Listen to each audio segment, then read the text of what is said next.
महानगरपालिका आयुक्त अंजली शर्मा यांचा पत्रकारांच्या चित्रीकरणाला विरोध, नागरिकांमध्ये चर्चांना उधाण। जालना महानगरपालिकेत नव्यानं रुजू झालेल्या आयुक्त अंजली शर्मा या अद्यापही माध्यमांसमोर सविस्तरपणे आलेला नसल्यानं शहरात विविध चर्चांना उधाण आलंय। शहरातील मूलभूत सुविधा, विकास कामे, स्वच्छता, पाणी पुरवठा, रस्ते आणि नागरी समस्यांवर कोणत्या उपाययोजना राबविण्यात येणार याबाबत नागरिकांना अपेक्षा असताना आयुक्त अंजली शर्मा यांनी अद्याप माध्यमांशी संवाद साधलेला नाही, अशी चर्चा सुरू आहे।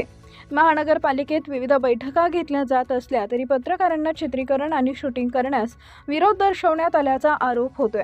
बैठकीत नेमकं काय निर्णय झाले, कोणत्या विकास कामांवर चर्चा झाली आणि शहरासाठी कोणत्या योजना आखल्या जात आहेत ही माहिती पत्रकारांमार्फतच नागरिकांपर्यंत पोहोचत असते। मात्र आयुक्त माध्यमांसमोर येत नसल्यानं आणि अधिकृत भूमिका स्पष्ट करत नसल्यानं नागरिकांमध्ये संभ्रमाचं वातावरण निर्माण झालंय। जालना शहरासाठी नेमक्या कोणत्या योजना राबवल्या जाणार असा सवाल नागरिकांमधून आता उपस्थित केला जातोय। दरम्यान प्रशासन आणि माध्यमांमध्ये समन्वय राहणं आवश्यक असल्याची भावना पत्रकार व नागरिकांकडून व्यक्त केली जाते आहे।